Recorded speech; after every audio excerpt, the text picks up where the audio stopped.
And we do this not because it has been instituted by man, but because it's been instituted by God.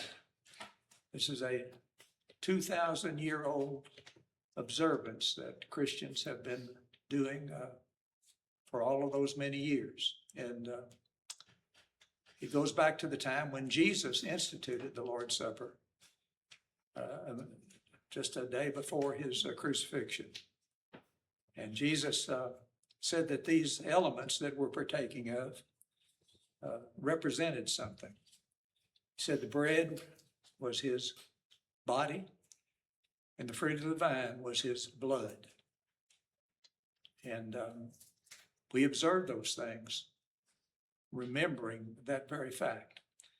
Jesus actually was using things that whenever he instituted the Lord's Supper, from an event that took place some 1,450 years before he actually instituted the Lord's Supper. That was the feast of the Passover. And just as that bread and fruit of the vine represented something to them, this represents something to us.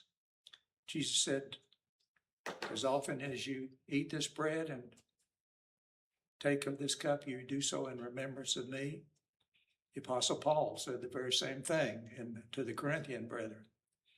And whenever we partake of the Lord's Supper, we need to remember that.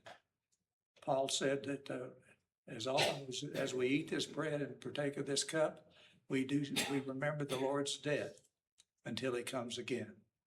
And that's what we're remembering this morning, remembering his death, what he did for us, the fact that he died for us, that we might have the hope of eternal life. So when we partake of these elements, it's not something that we just do out of habit, but we do because the Lord requires us to do it.